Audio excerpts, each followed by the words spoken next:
Okay, beta. Today we are starting uh, Pure Maths 1 paper, and that is February March 2025. Paper 1 variant 2. The paper is of 1 hour 50 minutes, right? And you must answer all the questions. One thing that I want to instruct over here, there's an instruction which is called give non-exact numerical answer correct to three sign figures. It means कहीं मुझे area निकालना है, volume निकालना होगा, कहीं भी कुछ भी करना है, तो मैं अपने आंसर को थ्री सिन फिगर में कन्वर्ट करूंगा. और one decimal place for angles in degrees. If you are calculating any angle, तो बेटा उसको अगर आप डिग्री में कैलकुलेट कर रहे हो, you must convert into one decimal place. ठीक है ना?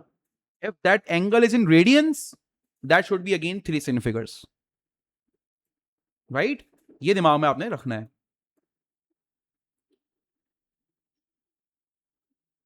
अगर सवाल में कोई और स्पेसिफिकेशन दी हुई है कि convert into three decimal place और टू डेसिमल प्लेस, तो आपने फिर वही फॉलो करनी है. फिर आपने इसको फॉलो नहीं करना जो इंस्ट्रक्शन यहाँ पे लिखी हुई है. सवाल में एक्सप्लिसिटली अगर कुछ लिखा हुआ तो हम उसी को फॉलो करेंगे. This paper is of 1 hour 30. This paper is of 75 marks and the total time is 1 hour 50 minutes. So let's start the paper. There it says a curve has equation y is equal to 5 plus 3x minus 2x square, and a straight line has the equation y equal to kx plus 13. Where k is constant, find a set of values of k for which the curve and the line do not meet. Curve and line do not meet means कि curve है, quadratic equation quadratic curve है और ये line curve को meet नहीं कर रही. तो इट मींस कि देखो बेटा, हमें अगर के की वैल्यू मालूम करनी है, तो आई नो दे कि एक हिंट मुझे पता है कि discriminant will be less than zero. That should be the idea कि डिस्क्रिमिनेंट क्या होना चाहिए, लेस देन जीरो होना चाहिए. तो मैंने कहा क्या, मैंने यहां से y को पिक किया यहां से और y को यहां पर सब्स्टिट्यूट कर दिया. Don't write anything in the bar code. तो यहां पर हो जाएगा बेटा के x plus 13 is equals to 5 plus 3x minus 2x square. Right? Minus 2x square on the left hand side become plus 2x square minus 3x plus kx. 13 minus 5 is 8. All the terms on one side. Make sure x square वाली term side एक तरफ हो, x वाली term एक साथ हो. So I took x common from here, it become minus, just x common from here in the second and the third term. So I got minus 3 plus k and x is common. Right? This is going to be your quadratic equation जिसका discriminant will be less than 0. इसका discriminant क्या होगा बेटा? Less than 0. Can I write minus 3 plus k as k minus 3? Yes, both are same thing. Let's find out discriminant. B square minus 4c will be less than 0. I know this less than 0 होगा क्योंकि बेटा उसने mention करा हुआ है does not meet the line.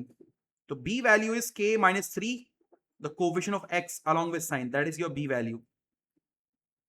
B square, coefficient of x square is the value of a, which is 2. Coefficient of x, sorry, the constant term will be the value of c along with sign, which is plus 8. So I got is less than 0. It become a square minus 2ab plus b square. 4 to the 8 is the 64, less than 0. So it become k square minus 6k, 9 minus 64. What is 9 minus 64? Beta 9 minus 64, don't make any mistake, it is minus 55. Now this is the quadratic inequality in terms of k. So how do we solve quadratic inequality? We just make it equal to 0 for a time being. And we just calculate the value of k from here. आप middle term break कर लें, quadratic formula लगा दें, just do the middle term breaking, that is also fine. आपके पास बेटा अगर आप middle term break करते हो ना, तो minus 11k plus 5k.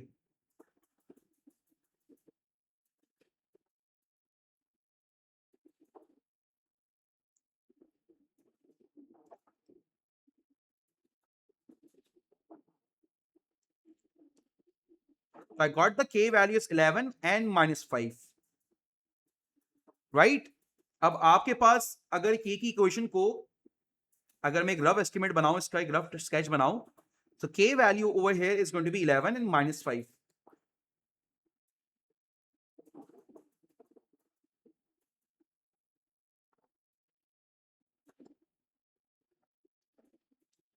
सो कहां पर it is going to be less than 0? This is less than 0, below the axis.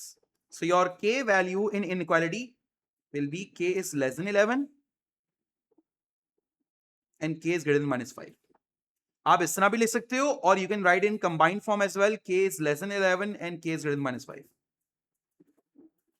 Both are same answer, दोनों में आपको मार्क्स मिल जाएंगे, nothing to worry. So this is k is less than 11 पर it is less than 0 and k is greater than -5 पर it is less than 0. Right? Any problem?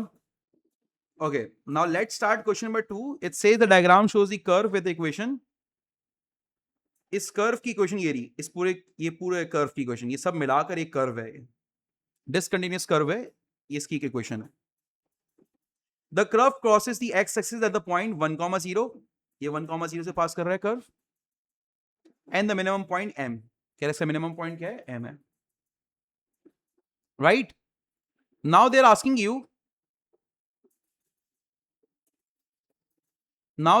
You कि बेटा आप gradient of the curve at p मालूम करके दिखा दें. p is a point 1,0, तो gradient is always dy by dx.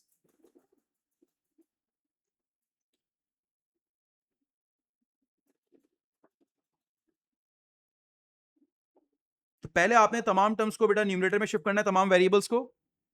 Now find out the dy by dx. How do you find out the dy by dx? You are going to find out the dy by dx like this. देखो आपने dy by dx करा, power मिला by coefficient subtract 1 the power, power मिला by coefficient subtract 1 the power, constant का derivative 0. Now this is your gradient of the tangent 4x plus 5 upon x square at 1,0. x की value 1 हो गई,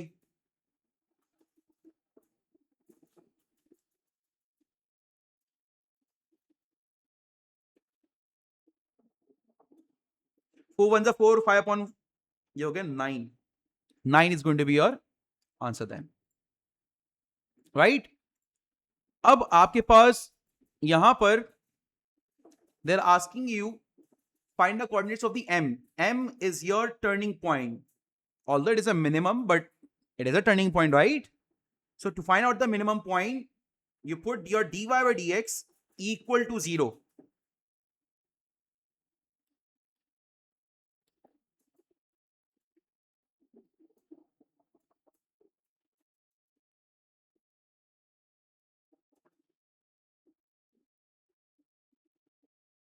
You put dy by dx equal to 0. मैंने यहां पर इसको equal to 0 रखा. Right? Over here you can do one thing कि बेटा अब आपने जब इसको equal to 0 रखा है, let's take out the LCM. 4x cube plus 5 upon x square equal to 0. x square multiplied by 0 is 0. 4x cube plus 5, it become minus 5 upon 4x cube. You take this cube root on both sides. You have the calculator with you. You take the cube root, right? This cube root. So you have the calculator with you. Just put minus 5 by 4. You got the answer minus 1.077. इसको बेटा convert कर लें into 3 significant figures. It is minus 1.08.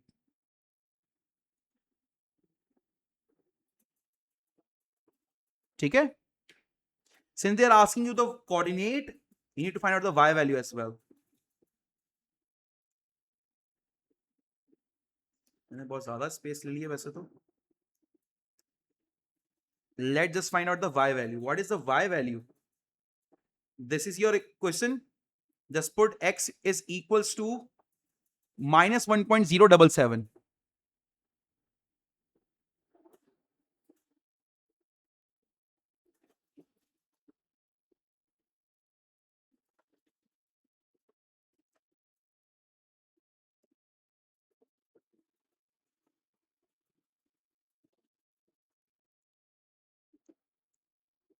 Just put everything in the calculator.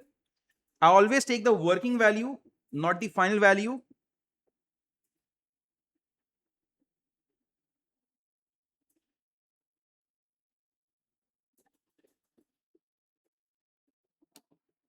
$9.962.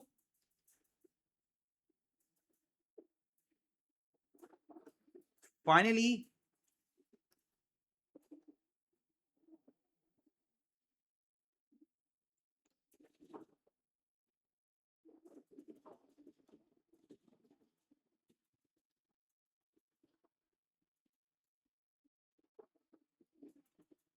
ये हमारे पास y की value आ गई. So you got the whole coordinate minus 1.08, 9.96. Right? Any problem? Next, find the complete expansion. So there are power 4. So power 4 means you're going to have 5 terms. You got the binomial term formula, which is NCR a की power n minus r, b की power r. So n is always going to be same, which is 4. A will be your first term, which is 2x. B is minus c by x. Right? So देखो, if you want to find out the terms,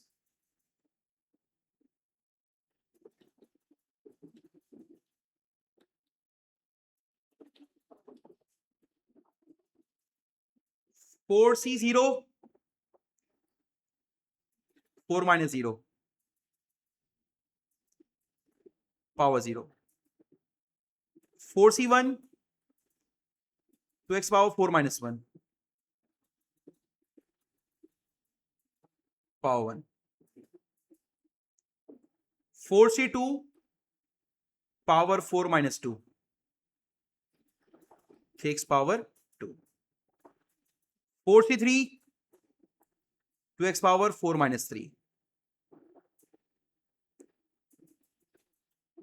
4c4,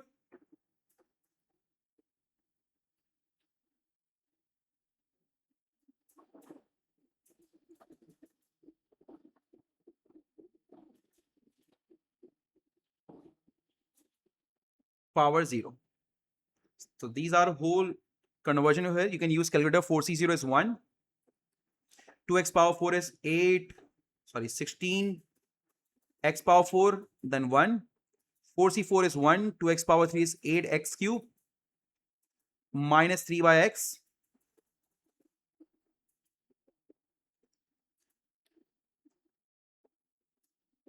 4c2 is 6. 2x power 2 is 4x square. Then we have plus 9 over x square. 4c3 is 4. 2x minus 27 by x cube. 4c4 is 1. 2x power 0 is 1. There's going to be 1.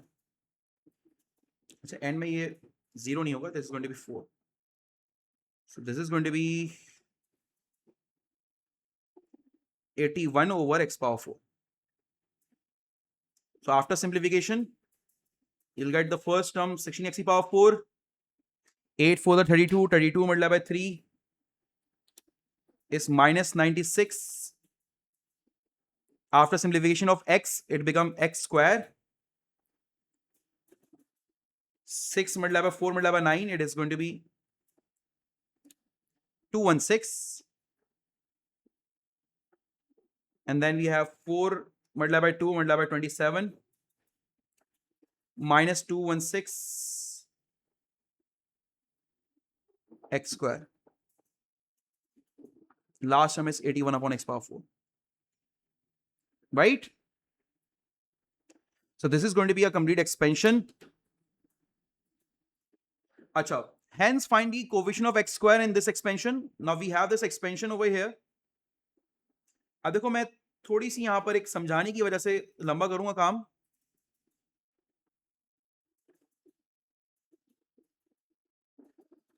We already got the expansion of second binomial, which is this one. You don't have to write it again. मैं बस लिख रहा हूं वापस से.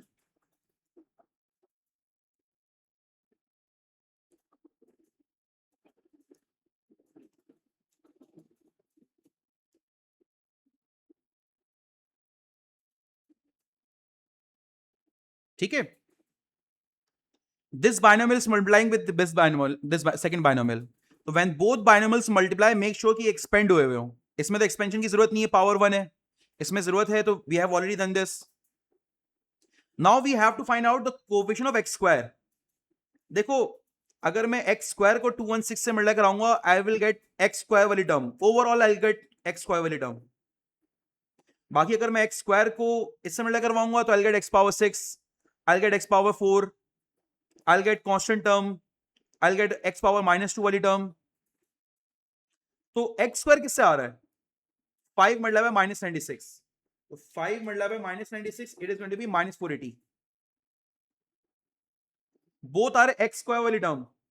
तो 216 -480 is going to be -264. So -264 is the coefficient of x square is -264. Right? Any problem? They're asking you, the diagram shows a triangle OAB and OAOB are 10 centimeter. Angle AOB is 0.8 radians. Point C and D on OA and OB are such that CD is a part of the circle with center O and radius 6. The shaded region is bounded by the arc and the line segment CA, DB and AB. Parameter of the shaded region. देखो parameter में क्या आ जाता है? Shaded region का parameter देखो एक ये आ रहा है AB length, then we have BD length, then we have AC length, then we have the arc length. तो देखो बेटा, DB is known, CA is known, we don't know the arc length. So we have the arc length formula. Arc length of CD, r theta. What is radius? It is 6. Theta is in radian, which is 0.8. 6 multiplied by 0.8 is 4.8 centimeter. Then if you want to find out the AB length, that is a cosine rule. This is a non-right angle triangle. I'm going to apply the cosine rule. AB square will be equals to OA square, which is 10. Then OB square, which is 10, minus 2 times OA OB, cos of the angle between them. So make sure your calculator should be in radians. Find out the answer taking the square root as well. Make sure that your angle should be in radians because यहाँ पर angle 0.8 radians दिया हुआ है.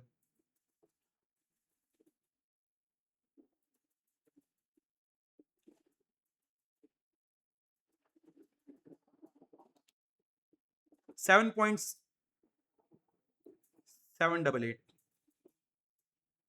Now for the perimeter, we are going to add all these values: CD plus 4 plus 4 plus AB length. R length of CD is 4.8 exactly.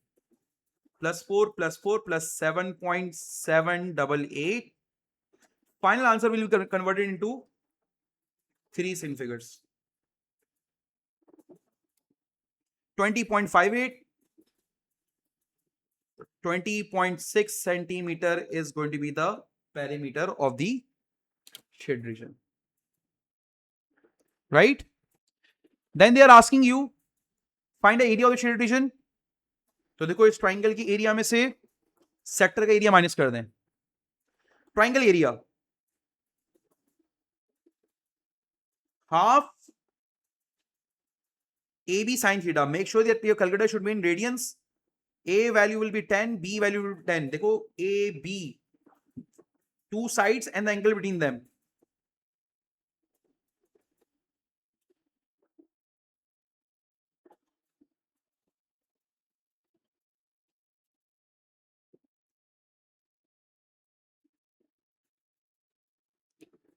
So 35.86 centimeter square is your triangle area. Sector area r square theta by 2. What is radius of the sector? 6. Theta is 0.8. So your area will be 6 square 14.4. I'm just gonna copy it down. So copy कर लेता हूं.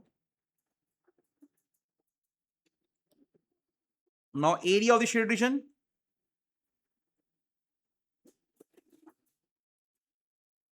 So sector area, sorry, triangle area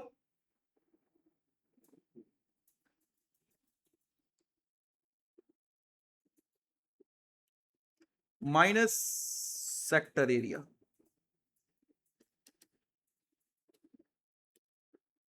$21.46. Now convert it into 3 significant figure.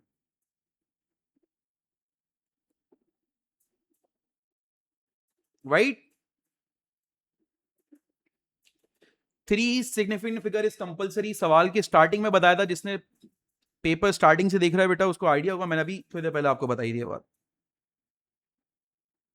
Now in this question they're asking you, question number 5, they're asking you an arithmetic progression has first term 5 and common difference 6. A value is given to you and D is given to you. Find for this progression, find the sum of all the terms lying between 150 to 400. अब देखो ये बात, you need to understand one thing कि which one is the first term after 150? Listen to me carefully.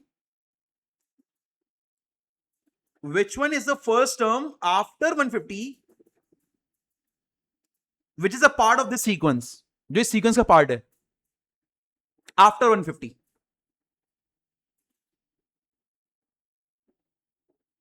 देखो 150 is not a part of this sequence. अगर 150 अगर part होता ना sequence का, तो मैं आपको बताता हूं. देखो लेट्स से मुझे 150 अगर इस सीक्वेंस का पार्ट है, 150 जो वैल्यू है इस सीक्वेंस का पार्ट है, तो let's just find out its position. मैंने tn का फॉर्मूला अप्लाई कराया अरिथमेटिक प्रोग्रेशन का a plus n-1 d. Let's say 150 sequence का पार्ट है, 150 is the tn value, a value is 5, d value 6. So you will get the d value from here is 150 minus 5 is 145 divided by 6 plus 1, it is got, I've got 25.16. अगर 150 sequence का part होता ना तो बेटा 25.16 decimal में n की value नहीं आती, इसकी पोजीशन डेसिमल में नहीं आती. तो मुझे पता चल गया कि 150 की पोजीशन 25.16 है, which is practically not possible. Decimal में वैल्यू नहीं हो सकती पोजीशन की. कौन सी टर्म 150 के बाद होगी जो कि सीक्वेंस का पार्ट होगी? That will be your 26th term. That will be your 26th term. देखो a की वैल्यू 5,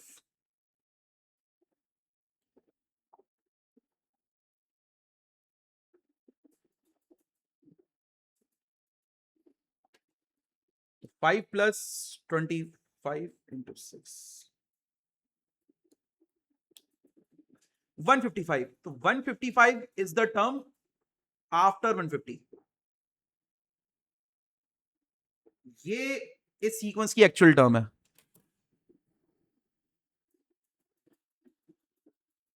लेट्स फाइंड आउट क्या 400 भी सीक्वेंस का पार्ट है.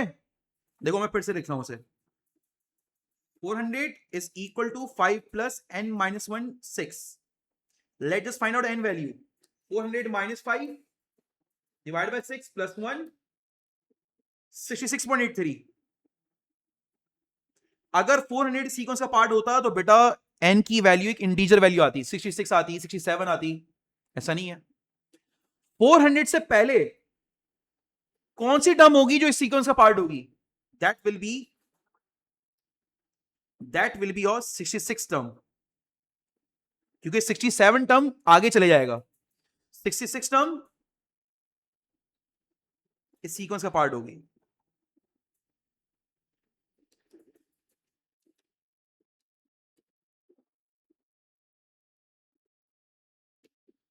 $395,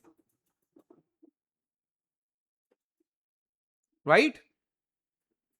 तो इस सीक्वेंस की जो टर्म्स हैं वो है 155, 155 में डिफरेंस ऐड करो 161, फिर डिफरेंस ऐड करो 167। अब यहां से लेकर यहां तक इस सीक्वेंस का सम चाहिए आपको, है अर्थमेटिक प्रोग्रेशन ये। You need the sum of this.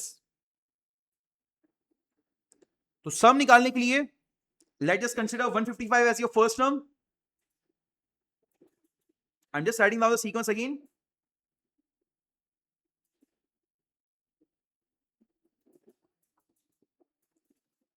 ठीक है, अब इस सीक्वेंस, ये आपने इन टर्म्स का सम निकालना है, इन टर्म्स का सम निकालना है आपने। How will you find out terms? इस सीक्वेंस में कितनी टर्म्स होंगी? क्योंकि सम का फॉर्मूला में देखो, I am just writing down the sum formula. Sum formula में दोनों फॉर्मूला लिख रहा हूं आपके सामने, n/2 a + l, और एक सम का फॉर्मूला लगा रहा हूं n/2 that is 2a + n-1d। There are two formulas. अगर मैं फर्स्ट टर्म का फॉर्मूला अप्लाई करता हूं, I got L over here which is 395, the last term. I got A over here which is 155, the very first term, but I don't know N. मुझे N नहीं पता। Second formula apply करता हूं, I know the D which is 6, I know A value which is 155, I don't know the N value. N value मसला है। How many terms are there? ये कितनी terms हैं? ये कितनी terms हैं? तो देखो बेटा, थोड़ा सा भी अगर आप यहां पर सेंस क्रिएट करें, तो this was 66 term, this was 26 term, तो 66 minus 25, it is 41. How many terms are there? 41 terms. ये टर्म्स कितनी है? ये बिटवीन में टर्म्स कितनी है? 41 टर्म्स। किस तरह निकाला? 66 minus 25। भाई इसकी पोजीशन तो 26 थी ना, ये पोजीशन क्या है? 26 टर्म। तो इससे पहले कितनी टर्म्स थी? There were 25 terms. सीक्वेंस हमने बीच में से स्टार्ट करी है ना, सीक्वेंस हमने कहां से स्टार्ट करी है? From the between 150 to 400। ये टर्म है 26 टर्म, ये टर्म है 27 term, this term is 28, this term over है 66। तो मतलब 66 terms minus 25 terms. So how many terms are there between them? There are 41 terms.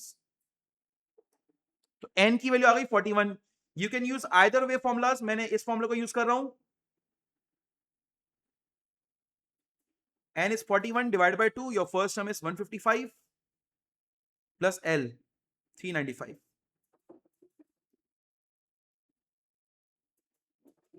just put it in the calculator, 155 plus 395,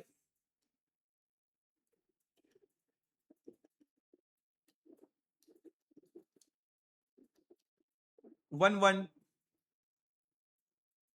275। Still अगर किसी को issue हो रहा है कि sir how did you get 41 terms, ये 41 टर्म्स हैं, कोई मसले वाली बात नहीं है। ये देखो, let's say we have this new sequence, how many terms are there? मैंने फॉर्मूला लगाया tn is equals to a plus n-1d। Let's say पिछले वाले पार्ट को भूल लो, पिछला सब कुछ भूल लो, बस I got this equation, I got this sequence over here. Last term की पोजीशन क्या है? 395। लास्ट टर्म की value 395, first term is 155, n हमें पता नहीं है, डी हमारे पास 6 है। तो 395 माइनस 155 डिवाइड बाय 6 प्लस 1। देखो यहां से भी एन कितना आ रहा है? 41। लास्ट टर्म की पोजीशन कितनी है? 41 टर्म्स, तो जो लास्ट टर्म की पोजीशन होगी that will represent your total number of term as well. तो यहां से लेकर यहां तक वी गॉट 41 टर्म्स। आप यूं भी निकाल सकते हो इनकी value, put it over here, A you know this, you know the last term 395, we got the sum till sum of all terms here. There is one more way to do this question. देखो एक और तरीका मैं आपको बता देता हूं। आपके इन टर्म्स का सम निकालना है ना आपने, बिटवीन टर्म्स का, तो सम ऑफ 66 टर्म निकालो, उसमें से 25 टर्म्स का सम माइनस कर दो, स्टार्टिंग की 25 टर्म का सम माइनस करा दो। भाई ये 26 से स्टार्ट हो रहा है ना, तो 66 टर्म में से 25 टर्म का सम माइनस करवा दो, तो बेटा आपको 26 से लेकर 66 टर्म तक का सम आ जाएगा। आप ये काम भी यहां पर कर सकते हो, ठीक है ना। You can try out this as well. तो ये ऑप्शन मैं आपको बता रहा हूं, ये खुद से आप ट्राई कर लीजिए एक दफा, you can do this option as well. चलो मैं लिख देता हूं, n/2 two a was 5 plus 66 minus 1, d की वैल्यू 6, minus 25/2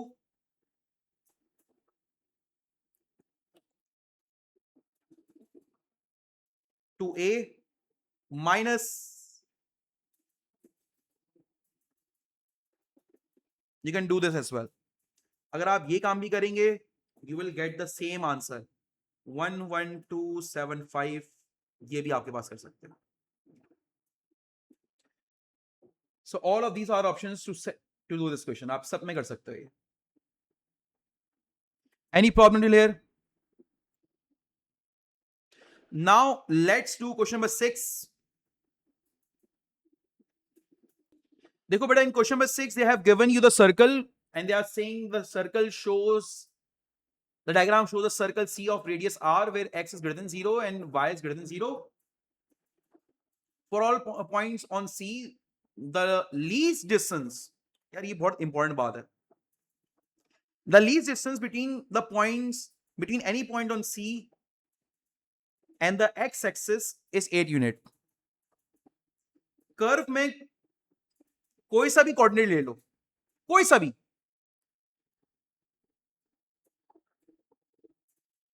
कह रहा है उसका डिस्टेंस एक्स एक्सिस से 8 यूनिट है, यानी एक्स एक्सिस से डिस्टेंस 8 यूनिट है। ये डिस्टेंस, ये डिस्टेंस, ये डिस्टेंस, ये डिस्टेंस, ये डिस्टेंस, ये डिस्टेंस, ये डिस्टेंस 8 यूनिट्स है। कोई सा भी पॉइंट ले लो, बट इधर एक थोड़ा सा मसला है, कोई सा भी पॉइंट नहीं ले सकते आप। लीस्ट डिस्टेंस 8 यूनिट है। आप मुझे बताओ, लीस्ट का मतलब होता है परपेंडिकुलर डिस्टेंस, लीस्ट का मतलब होता है परपेंडिकुलर डिस्टेंस। तो देखो मैं कर्व पे यहां पर एक पॉइंट बना रहा हूं and this perpendicular distance is 8 unit.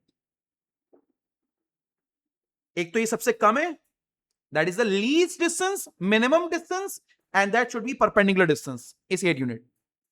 So first I was talking about any point, no it is not any point, it is basically a point that makes a least distance।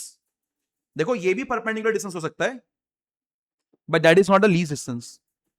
ये भी perpendicular distance है, not least distance, perpendicular distance है, not least distance। least distance और perpendicular distance both are same thing। from the x axis it is 8 unit and the least distance between the point, any point on C and the y axis 5 unit। So beta I'm taking this point, that least distance from the y axis to any point on the curve is 5 units। That is again a perpendicular distance। तो ये भी point है curve पर, ये भी 5 हो सकता था, but that is not the least, that is perpendicular as well but not the least। This is the least, lowest, minimum, least distance is 5 units, least distance is 8 units, right? Now they are telling you state the coordinates of the center of the circle in terms of r। center of the circle बताना है।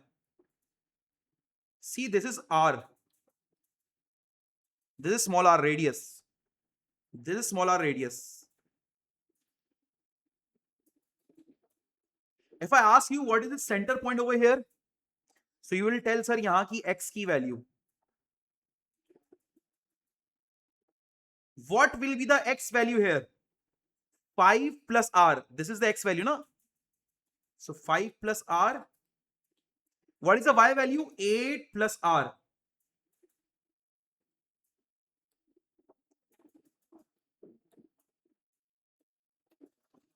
That is the center coordinates over here.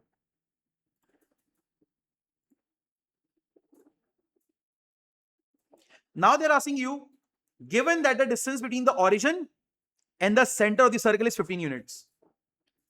Center of the circle and that distance is 15 units. Find the value of r. See, first thing first, you should know this is 5 plus r. This is 8 plus r. That makes a 90 degree here. Least का याद है 90 perpendicular बताया था 90 degree बना रहा है. You can apply the Pythagoras theorem here. How?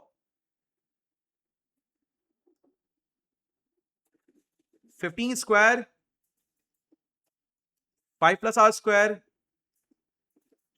8 plus r square. I can just apply 15 square is 225, right? Apply over here a plus b whole square. A square plus 2ab plus b square. A square plus 2ab plus b square. It will give 2r square. 26r. 25 plus 64 minus 25 is minus 136 equal to 0.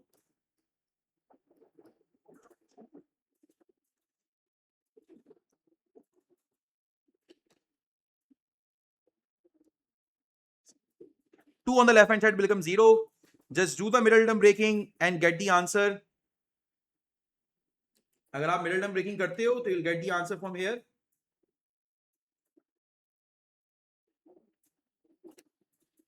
मैं तो direct answer निकाल रहा हूं, आपने middle term break करना है. r की value 4 आ रही है and that r value is minus 17. So r value is 417. 4 over here. Just do the middle term breaking here. ज्यादा इजी है. ठीक हो गई बात. The point on this circle furthest from the origin is denoted by p. Find the gradient of the tangent to the circle at p. अब ये जो बात कर रहा है ना आपसे, furthest from the origin. Let me just get you on this. Origin से सर्कल पर सबसे फर्देस्ट पॉइंट कौन सा होगा? ये बात नोट डाउन कर लें. ऑरिजिन से जो फर्देस्ट डिस्टेंस होगा ना, पहले आप सेंटर तक लाइन बनाएंगे, सेंटर में रेडियस ऐड कर दें. This point will be the furthest from the origin. This point will be the furthest from the origin. This is point P.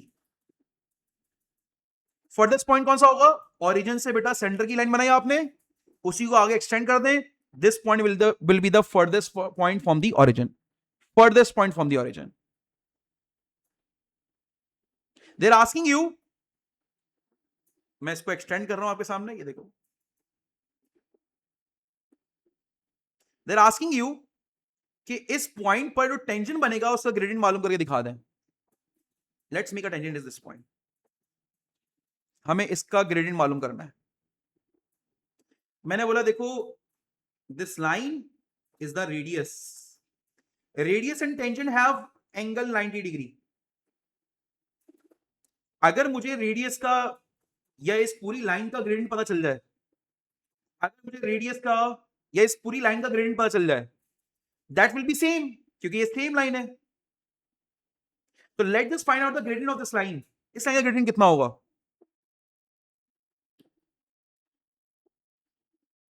Rise over run. इस लाइन का gradient होगा rise. Rise is 8 plus are.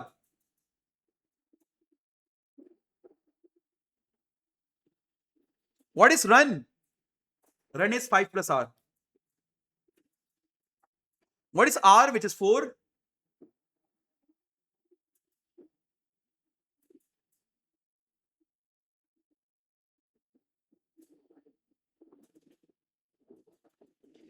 The gradient of this line is 4 by 3. Again, if I extend this line, the gradient will be same 4 by 3. Although I just find out the gradient of this line is 4 by 3. इसी line को तो extend करा था मैंने आगे.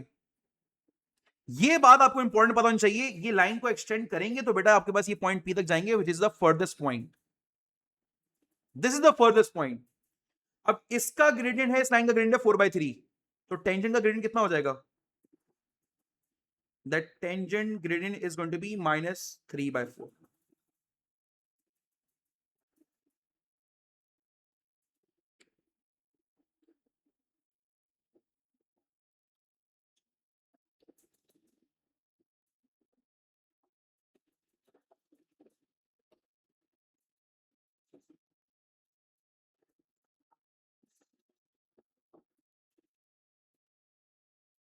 ये हमारे पास gradient आ जाएगा। Now this is trigonometric identities. They're asking you to show this left hand side to right hand side or right hand side to left hand side. You can use any of this.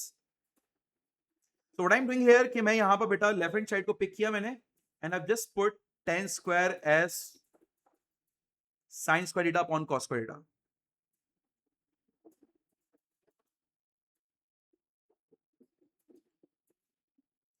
I took the LCM 3 sin square theta plus 5 sin square theta cos square theta upon cos square theta. Now in numerator, I just need sine. The whole conversion is on sine, right hand side. So I just converted this cos square as 1 minus sin square theta. And denominator mein cos square is converted into 1 minus sin square theta. Now you can see automatically you'll get the answer 3 sin square theta, 5 sin square theta multiplied by 1, 5 sin square theta, 5 sin square theta multiplied by sin square theta, minus 5 sin की power 4.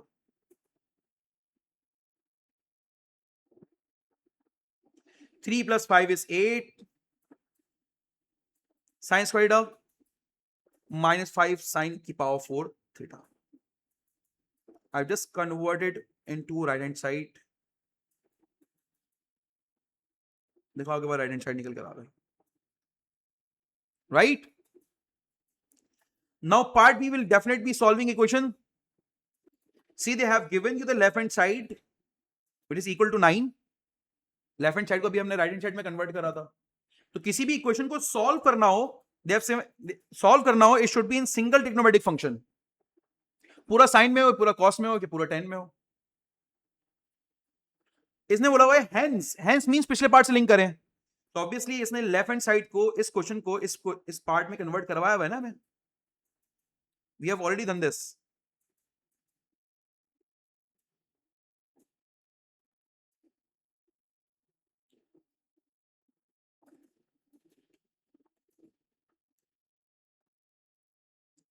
It is equal to 9। Single trigonometric function में हमने already कर लिया यहां पर। 9 1 9, 9 sin square theta. I will push all the terms on one side.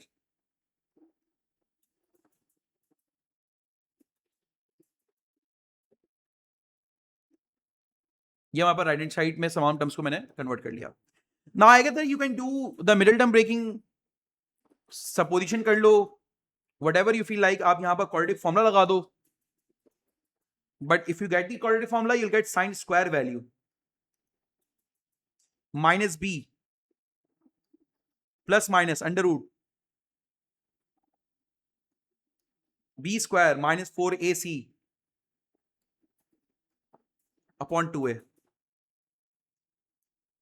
Just put everything in the calculator, you'll get sin square theta value.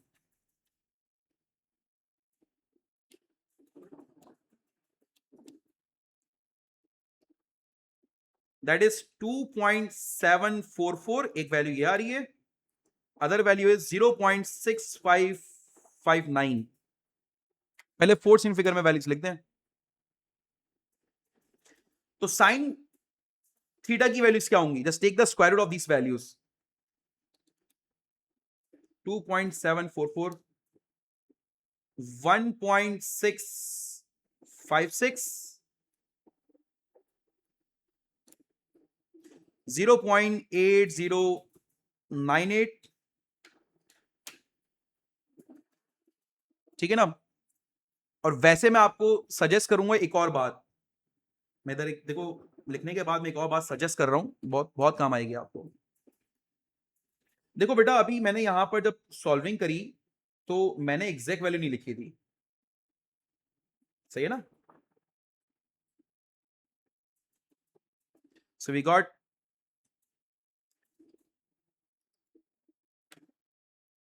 Sign square theta S,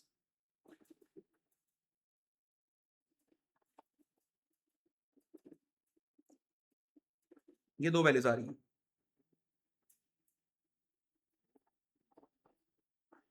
देखो इन्हीं का आपने स्क्वायर रूट लिया है। मैं सिर्फ एग्जैक्ट आंसर निकालने के लिए ना थोड़ा सा काम लेंदी कर रहा हूं ताकि मैं आपको समझा सकूं। आप डायरेक्टली कर लीजिएगा, कोई मसला नहीं है, आपको आइडिया हो जाए कि this is your sine theta values. अब आपने डेसिमल में कन्वर्ट करके चेक कर लिया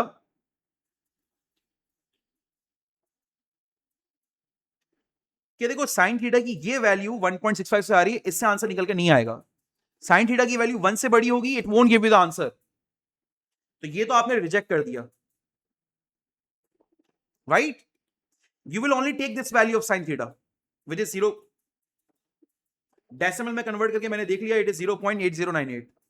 एक्चुअल में ये वैल्यू है, इससे एक्यूरेसी लेवल बढ़ जाएगा। बस ये वजह है कि मैं आपको बोल रहा हूं कि इस फॉर्म में लिखें आप। Now your range is of theta is 0 till 270। First quadrant selection 0 till 270. So 0 till 270, you got three quadrants in the range where sign is positive in the first and the second quadrant. आपने पहला step कर लिया। Second step is alpha, sine words of this value 0.8098 भी लिख सकते हो, but I would suggest आप ये वैल्यू लिखो, इससे एक्यूरेसी लेवल बढ़ा रहेगा, गलती नहीं होगी। So I got sign words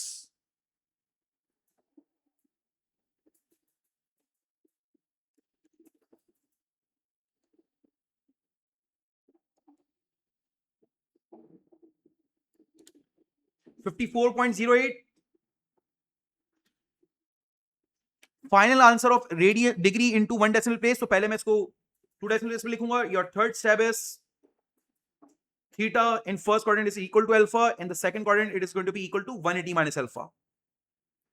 So your theta value is going to be 54.08 and 180 minus answer 125.91,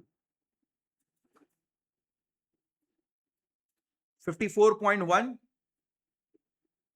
125.9। देख लो, angle in degrees are in one decimal place, are in one decimal place. तो this is going to be your final answer.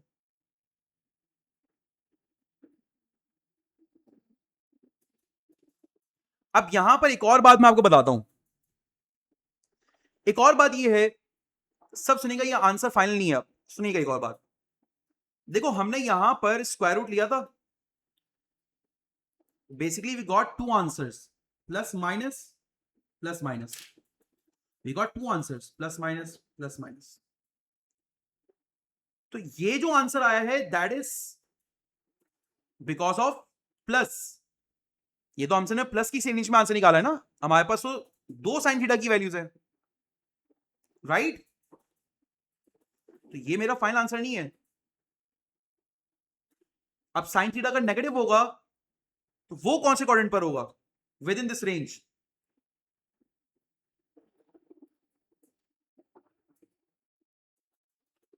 That will be in third quadrant.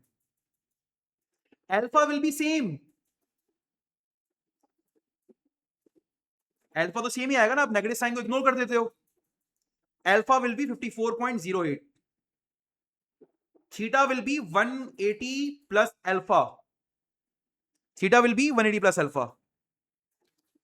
तो 180 plus 54.08 234.08। Now convert this answer into one decimal place.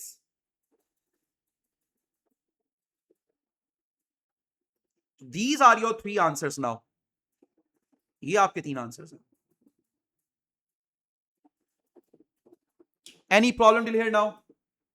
अब देखो ये पूरा plus के साथ था, ये प्लस माइनस स्क्वायर रूट की वजह से, तो माइनस के साथ भी मैंने सॉल्व कर लिया ऐसे. ठीक है. Okay, so we have question number 8 now. It says arithmetic progression is such that its second term is minus 120 and sum to infinity is 160. Find a common ratio.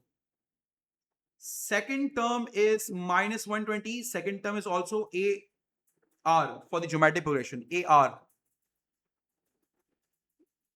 Sum to infinity is A upon 1 minus R, and sum to infinity they have given is 160.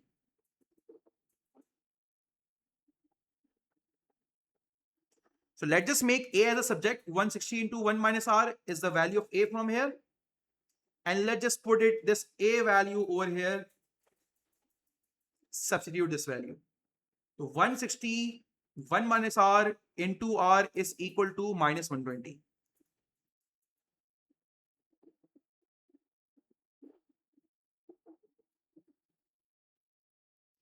Right?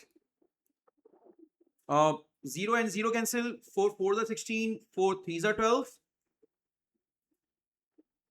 4R minus 4R square minus 3.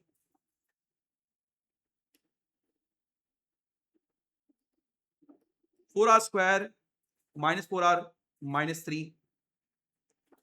Solve the quadratic equation. Get the value of R. Do the middle term breaking. ठीक है ना. आप यहां पर middle term breaking कर लें. Get the value of are.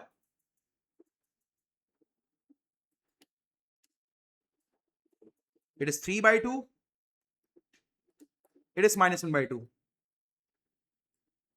We will only accept the value r equals to minus 1 by 2. क्योंकि sum to infinity में बेटा, sum to infinity में r value should be less than 1 and greater than minus 1.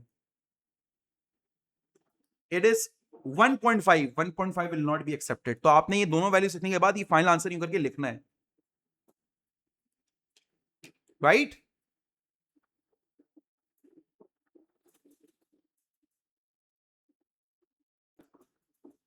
The first 9 terms of the geometric progression are removed. Find the sum of infinity of the remaining terms of the progression. भाई let's say we have the sequence now. तो शुरू की 9 terms remove हो गई. 1 1 2 3 4 5 6 7 8 9 T1 T2 T3 T4 T5 T6 T7 T8 T9. फिर there were 10 11 12 and so on. कह रहा है भाई ये terms remove कर दी गई. They just remove these terms. और ये टर्म्स आगे तक जाती जा रही हैं, इन्फिनिटी तक जा रही हैं. कह रहा है ये बाकी टर्म्स का सम निकाल के बता दें क्या होगा. So what I am gonna do, let's just make a concept here first कि सम टू इन्फिनिटी में से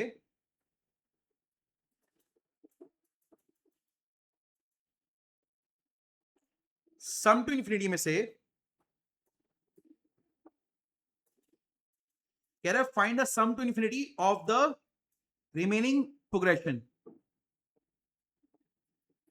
तो मैंने करा क्या, तो देखो what I am gonna do कि सम टू इन्फिनिटी में से शुरू की 9 टर्म्स का सम माइनस कर दूंगा. शुरू की 9 टर्म्स रिमूव हो गई ना. तो sum to infinity is already given to you 160, right? They have already given to you this. What is sum to 9 terms? A 1 minus r power n upon 1 minus r. A value, what is the first term? देखो second term is minus 120. See the data. They have given you second term minus 120. अगर आप forward move करोगे तो you will multiply by r की value minus 1 by 2. और अगर आपको backward move करना है तो फर्स्ट टर्म निकालने के लिए बेटा आपको डिवाइड कराना पड़ेगा bye minus 1 by 2.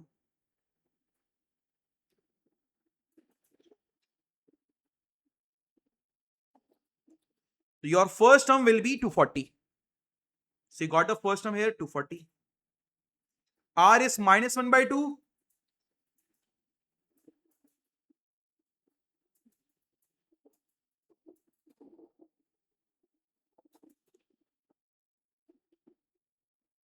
right? So you got the sum till 9 terms. You got sum till 9 terms. यहां पर आप कैलकुलेटर में रख दें बेटा ये. You will get the value. That is going to be 240 1 minus power n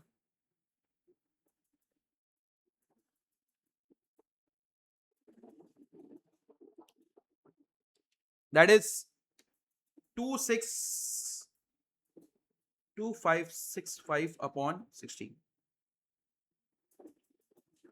तो देखो 120 माइनस 2565 अपॉन 16 रिमेनिंग टर्म्स का सम आ जाएगा ना.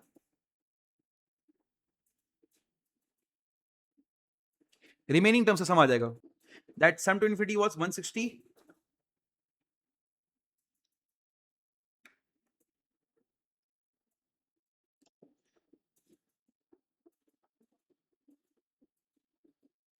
So the answer is going to be minus 5/16. Sum negative में आ सकता है ना. तो रिमेनिंग टर्म्स का सम आ गया बेटा. That remaining term some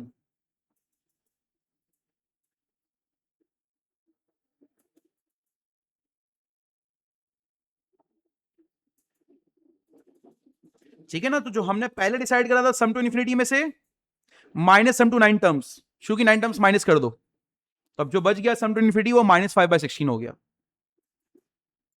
Now see in this question they are saying a curve is such that their second derivative is given, stationary point is given, use the expression of d square y upon dx to determine whether the stationary point is maximum or minimum. तो मैंने आपको बताई थी बेटा ये बात. Just put this value in the equation. X value is 1/2.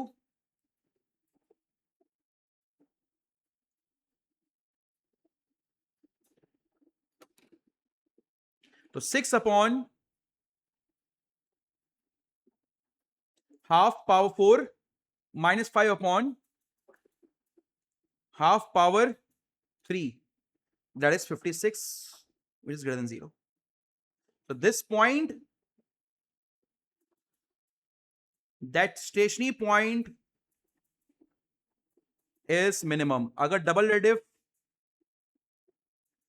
greater than 0 आ रहा है, that means that stationary point will be minimum, right? Okay. Find the equation of the curve. Curve की इक्वेशन निकालनी है, यानी y की value मालूम करनी है. बेसिकली y मालूम करना है. तो बेटा देखो आपके पास ये सेकंड डेरिवेटिव गिवन है. आई am just putting all the x values in the numerator with power negative. अब मैं यहां पर इंटीग्रल फाइंड आउट करूंगा.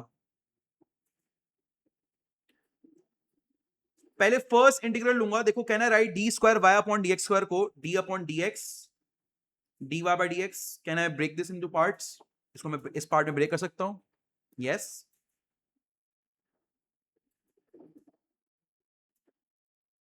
Let's just move this dx on the right hand side. बहुत ज्यादा डिटेल स्टेप शो कर रहा हूं.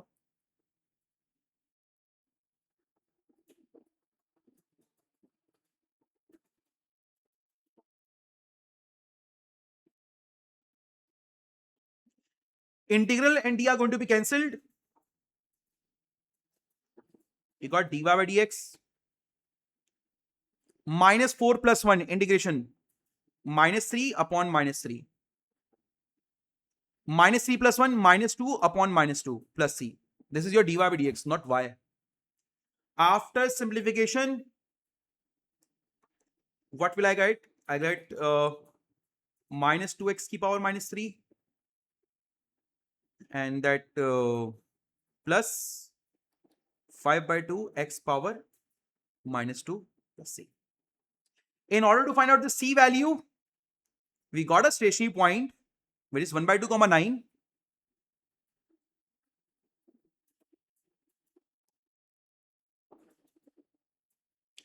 स्टेशनरी पॉइंट पर dy by dx 0 होता है. तो इसका मतलब ये स्टेशनरी पॉइंट कब आया होगा? जब मैंने dy by dx को 0 रखा होगा. तो बेटा मेरे पास x की वैल्यू आएगी 1/2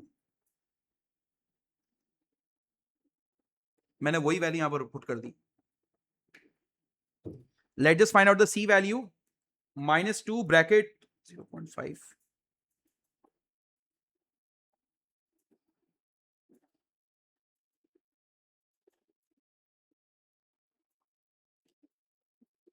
सी वैल्यू ओवर है 6.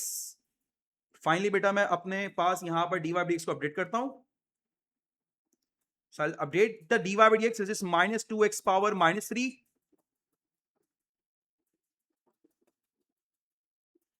लेकिन we need the y value.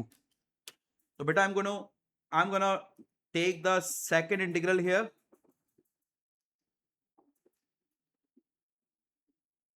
मैं सेकेंड इंटीग्रल यहां पर फाइंड आउट करूंगा. Over here I get the value of y. ये मैंने थोड़ा सा ज्यादा चीजें लिख दी है ना.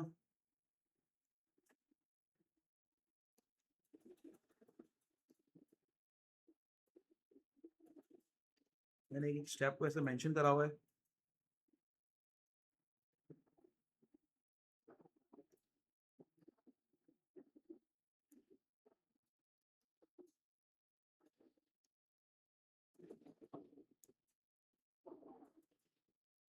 So I'll get the x power -3 + 1 -2. -2 + 1 is -1. Add on the power divided by the power 6x + c. You got again c over here, which definitely we need to find out.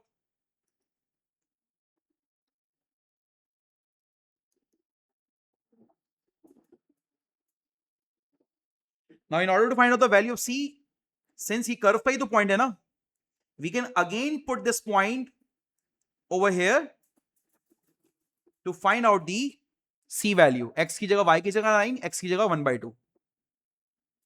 Right?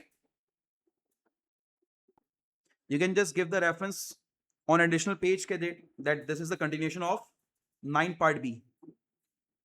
आप यहां पर लिख लो 9 part B. और यहां पर देखो बेटा, मैं ये I'm just putting 9.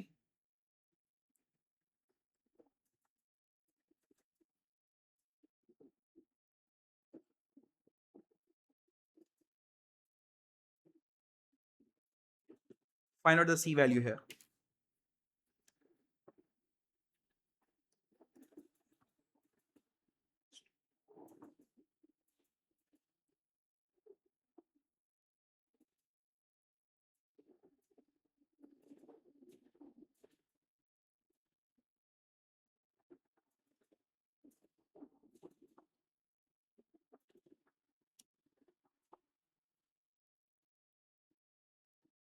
C value is getting 15 over here. देखो मैं यहां से इसको कॉपी कर रहा हूं. I'm going to replace the C value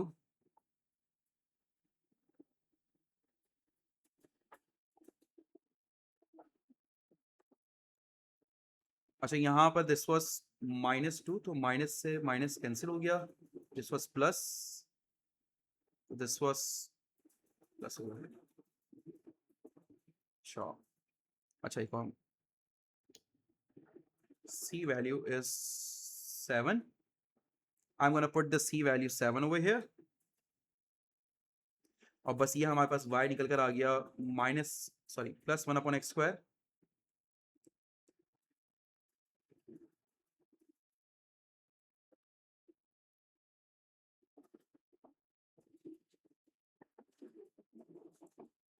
ये हमारे पास आंसर निकल कर आ गया. It was 7 not 9.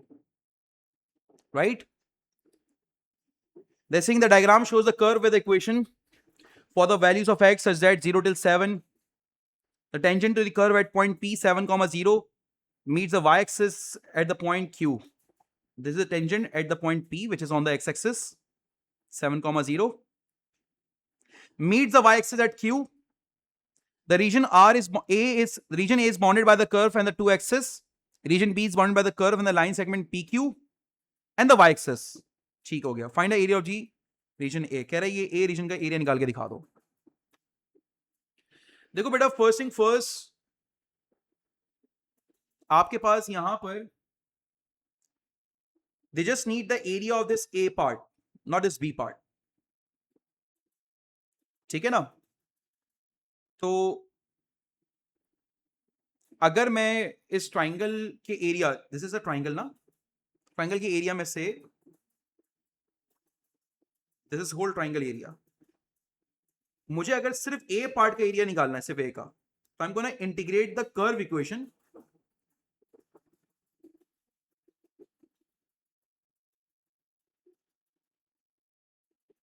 I'm going to integrate the curve equation from 0 till 7.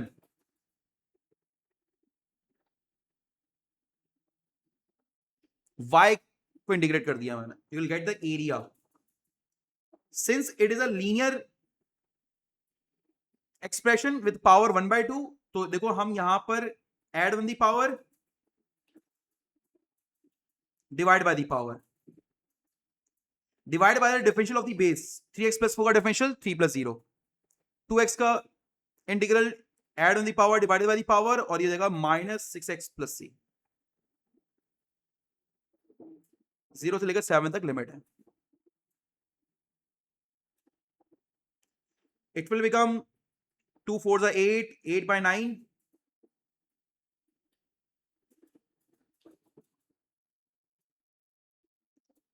3x plus 4 की power 3/2 minus x square minus x plus c.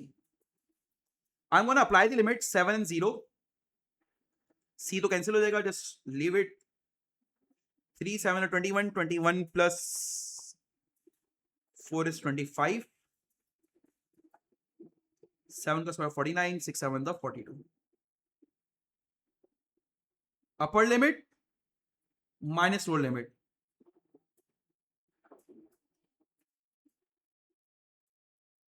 3 0 the 0, 0 plus 4 4 हो गया, 4 की पावर 3/2. 0 यहां पर भी लगा दिए, यहां पर भी लगा दिए, सब everything becomes 0. Upper limit minus lower limit. Just put everything in the calculator. 8 by 9, 25 power 3/2 minus 49 minus 42. ये हो गया 181/9.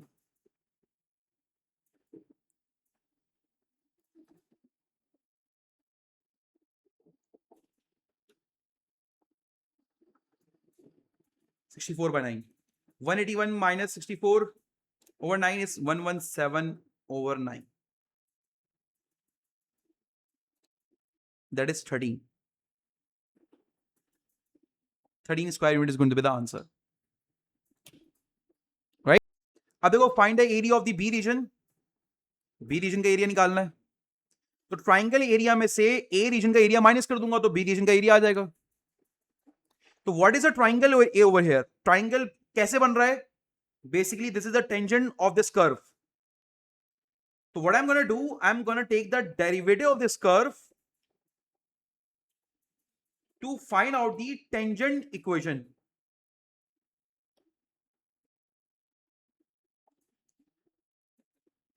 Power multiply by coefficient, 4 multiply by 1/2, subtract 1 in the power, 1 minus 1/2 is minus 1/2. Base का diff 3 plus 0 minus 2 minus 0.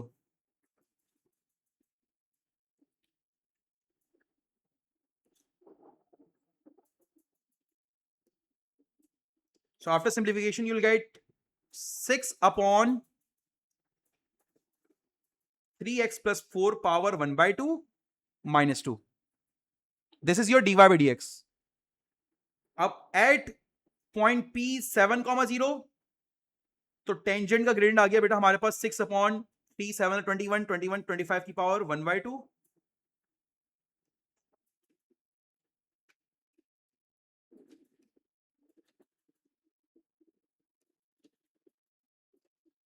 minus 4/5 is the gradient of the tangent. Why we are finding out the gradient of the tangent, मैं अभी बताता हूं आपको. मैं tangent की question निकाल रहा हूं. y is equal to mx plus c. Since tangent is passing through 7,0, y की जगह मैंने 0 पुट करा, x here 7. 28/5 ये c की वैल्यू आ गई. ये टेंजेंट की क्वेश्चन आ गई. Why I got the tangent equation? देखो बेटा, this tangent is passing through y-axis. On y-axis, x value 0. So your y-intercept is Q point is 0,28/5. इतनी भी बात करने की जरूरत नहीं थी, डायरेक्टली पता चल रहा है और y-intercept is 28/5. तो triangle area will be half base into height. ये देखो, base length this is 0,28/5.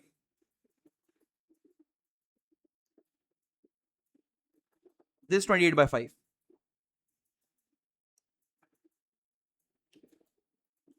So 0.5 into 7 into 28 divided by 5. Triangle area is 90.6. So B region area, triangle area minus A area was 13.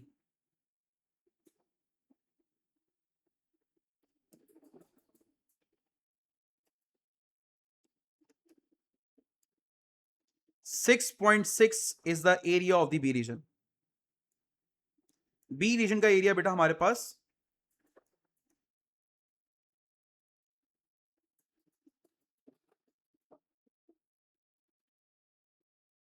निकल कर आ गया, right? Okay, so this one is a function question. Last question function का दे दिया इन्होंने. The function f and g are defined for all values of x. Function से सबसे ज्यादा डर लगता है बच्चों को, तो फंक्शन का क्वेश्चन दे दिया, एफ ऑफ एक्स दे दिया, जी एक्स दे दिया. Where c and k are positive constant, it is given that g inverse of 3k plus 1 is c.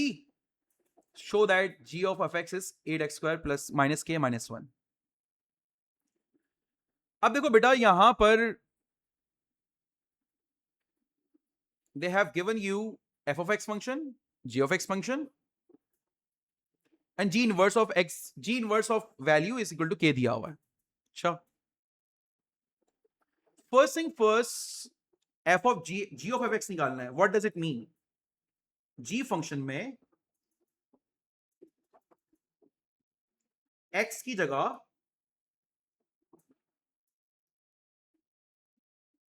f(x) function put करना है. x की जगह f of x function put करना है. ठीक है,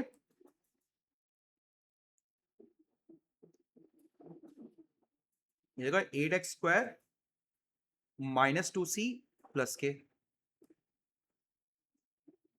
अब सर ये तो वो नहीं आ रहा जो यहां पर बोल रहा था, ये आना तो ये चाहिए था ना. अभी भाई आपने g ऑफ एफ एक्स निकाला और आपके पास ये आना चाहिए था, ये नहीं आ रहा. ये आ रहा है, देखो x और k की फॉर्म में आ रहा है. हमारे पास x, c और k की फॉर्म में आ रहा है. What does it mean? अब हमें क्या करना पड़ेगा, ये देखो गौर से दिखेगा. क्या दिया हुआ है? g इनवर्स ऑफ वैल्यू बराबर है 3k प्लस 1 बराबर है c के.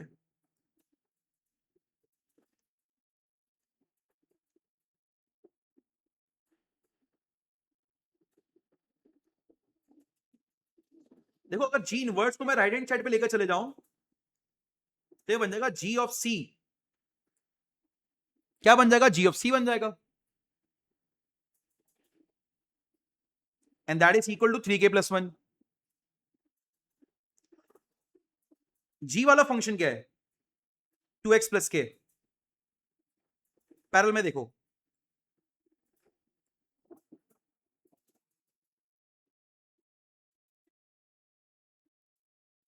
इसमें x की जगह c पुट कर दिया मैंने, ये g ऑफ c आ गया.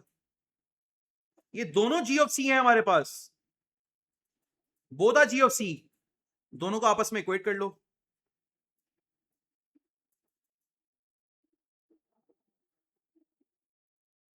और यहां से बेटा c की 2c की वैल्यू मालूम कर लो. 3k minus k 2k plus 1. 2c की वैल्यू आ गई. अब इस पूरे क्वेश्चन में जो आपने वर्किंग कर ली है मैंने यहां दिखा दी है. अब आप गौर से देखिएगा बेटा, जी of F x 8x², 2c की जगह देखो मैं लिख रहा हूं 2k+1।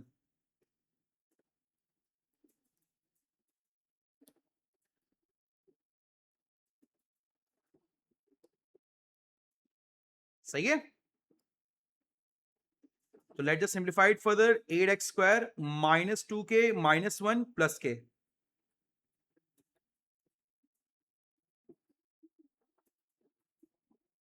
g of f(x) निकल कर आ गया, whatever they were asking me to proof, देखो वही चीज निकल कर आ गई। बस ये स्टेप थोड़ा सा था जो मैं करना था, right? Any problem? Moving on to the next question, next part, sorry next question नहीं, next part. The curve with the equation y equal to 8x² - k - 1 is transformed to the curve y equal to h of x by the following sequence of transformation। इस curve में पहले translation हुई, stretching हुई, फिर in the y direction by scale factor k, फिर reflection हुई। तीन चीजें हो गई हैं, ठीक है ना? और reflection in the x axis. Find the expression of h of x in terms of x and k। देखो आपके पास रिफ्लेक्शन इन x एक्सिस का मतलब है वर्टिकल ट्रांसफॉर्मेशन है, ये वर्टिकल है। स्ट्रेचिंग इन y डायरेक्शन का मतलब है ये हॉरिजॉन्टल है, सॉरी ये वर्टिकल है। स्ट्रेचिंग इन y डायरेक्शन बोल रहा है ना, ऊपर नीचे खींचने से स्ट्रेच कर रहे हैं, दैट इज वर्टिकल।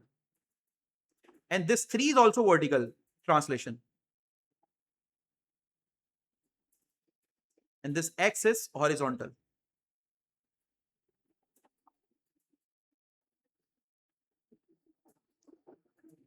सही है? सबसे पहले तो काम कर लिया। अब देखो अगर इसमें सीक्वेंस नहीं बताई हुई होती तो सीक्वेंस में बॉर्ड मास रूल अप्लाई होता for the vertical stretching. Horizontal vertical में कोई फर्क नहीं पड़ता, हॉरिजॉन्टल वर्टिकल में कोई ऑर्डर फॉलो नहीं करते हम लोग, लेकिन तीनों वर्टिकल ट्रांसफॉर्मेशन में हम बॉर्ड मास रूल अप्लाई करते कि पहले हम लोग स्ट्रेचिंग करते, रिफ्लेक्शन करते और फिर ट्रांसलेशन करते। लेकिन यहां पर इसने खुद ने सीक्वेंस बताया हुआ है, तो we don't have to worry about this whole sequence thing. हमने पहले ट्रांसलेशन करनी है, हमने x को रिप्लेस करा x - 2 से,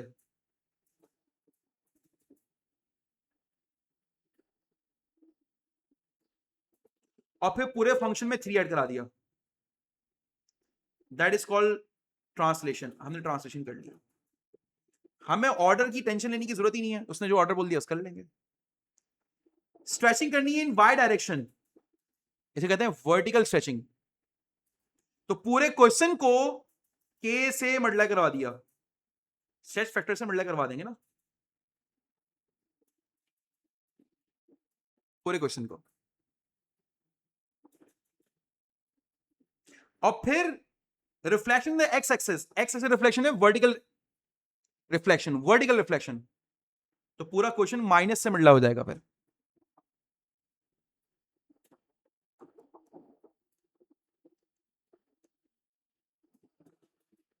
तो ये x और k और h की, x और k की फॉर्म में बेटा आपके पास इक्वेशन आ गई।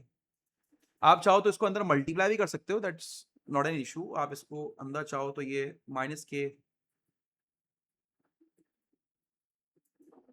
-8k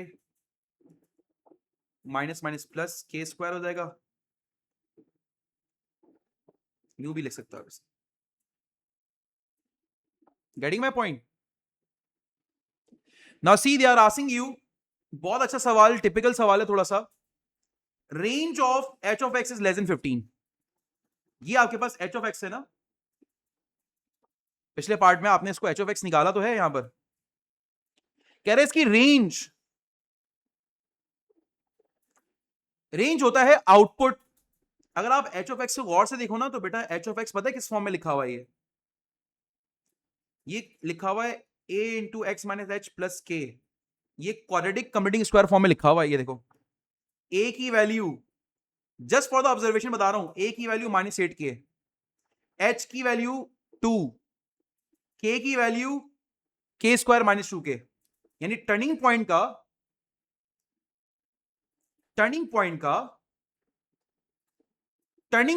y coordinate k square -2k है। ये बहुत इंपॉर्टेंट बात है।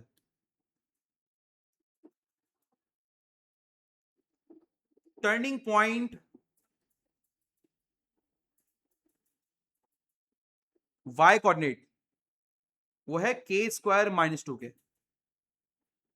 k square -2k turning point का y कोऑर्डिनेट है।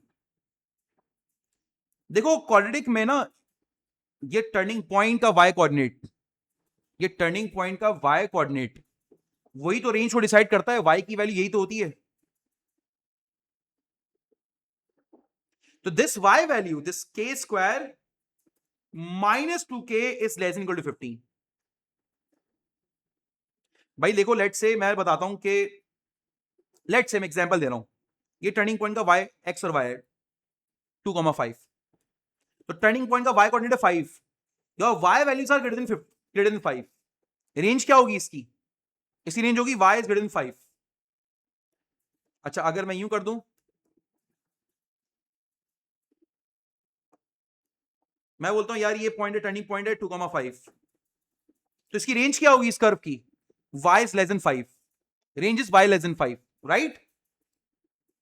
टर्निंग पॉइंट का y कोऑर्डिनेट, ये रहा टर्निंग पॉइंट का y कोऑर्डिनेट, इसकी रेंज है less than 15, range output less than equal to 15 है,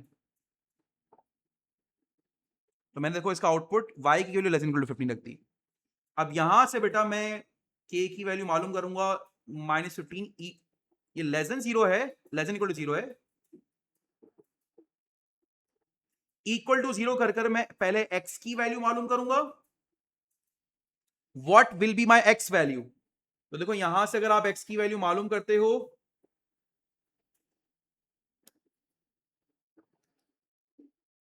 दैट इज 5 and -3, k की वैल्यू क्या आ रही है? 5 and -3 आ रही है, but what will be my answer?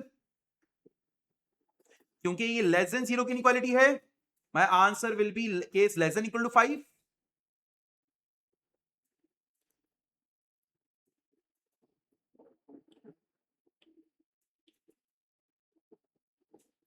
And k is greater than equal to -3, k की ये वैल्यूज आ जाएंगी, ठीक है? अब k स्केल फैक्टर है यहां पर, तो k का मैग्नीट्यूड लिया जाएगा, तो यहां पर k की वैल्यू सिर्फ 5 कंसीडर की जाएगी, k स्केल फैक्टर है ना यहां पर, और देखो यहां पर बोला हुआ भी है k is a positive constant, तो मैं k की से पॉजिटिव वैल्यू लूंगा, k आर पॉजिटिव कांस्टेंट, ठीक है ना? k आर पॉजिटिव कांस्टेंट, तो यहां पर बेटा मैंने k की कौन सी वैल्यू फाइंड आउट करनी है? My k value will be 5 over here, k की वैल्यू बेटा हम लोग, अच्छा k की वैल्यूज है ना less than equal to 5, k की ना सारी वैल्यूज हो सकती हैं 2 3 4 5, अब k स्केल फैक्टर भी है, तो k स्केल फैक्टर 1 नहीं हो सकता ना, स्टेट फैक्टर 1 नहीं हो सकता, सेट फैक्टर कुड बी 2 3 4 5, और नेगेटिव में हो नहीं सकता स्टेट फैक्टर, और वैसे भी उसने बोला हुआ है k पॉजिटिव हो। 1 में क्यों नहीं रख रहा? 1 में इसलिए रख रहा क्योंकि स्ट्रेच फैक्टर हमारे पास 1 नहीं हो सकता ना, 1 से कोई चीज मिल रहा होगी तो वो तो वैसी रहेगी, तो स्ट्रेचिंग करने का फायदा। तो अब यहां पर बेटा आप k की जगह वैल्यूज पुट करते जाओ, c की वैल्यू मालूम करते जाओ, ये देखो मैं k की जगह 2 पुट करता हूं, बताओ c कितना आ रहा है? तो अगर मैं यहां से c निकालता हूं, 2 टाइम्स 2 + 1 डिवाइड बाय 2, तो c आ रहा है 2.5,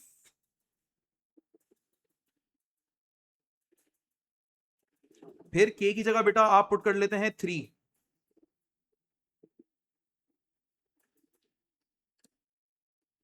सी आ रहा है 3.5। फिर के की जगह बेटा आप 4 पुट कर लेते हैं, यू गॉट 4.5। फिर के की जगह you can put the 5 value, you got 11/2 which is 5.5, right. ये सारी के की वैल्यूज पर मैंने सी निकालनी है यहां पर, ठीक है। अब देखो मैं यहां पर सिर्फ के की वैल्यू 5 क्यों कंसीडर कर रहा हूं,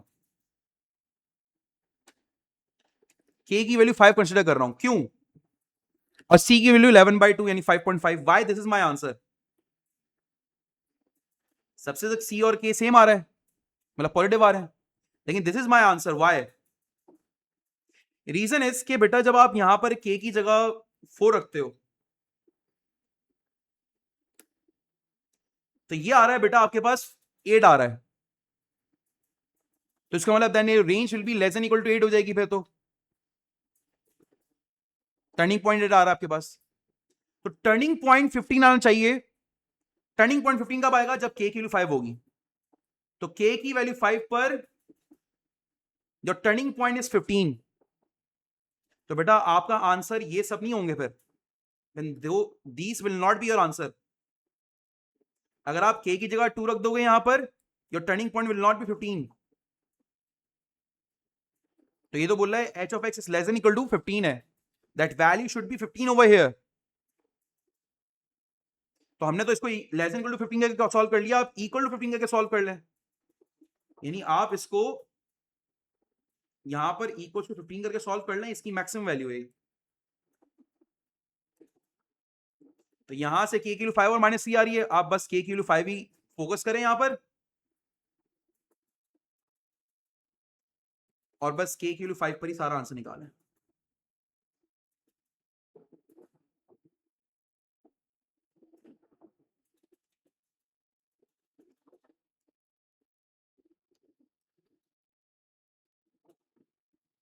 तो के की वैल्यू 5 पर बेटा सी कितना आ रहा है? 11/2 विच इज 5.5। बस ये इसका आंसर था, ठीक है। That's it for the paper, ठीक है। Thank you so much, Allah Hafiz.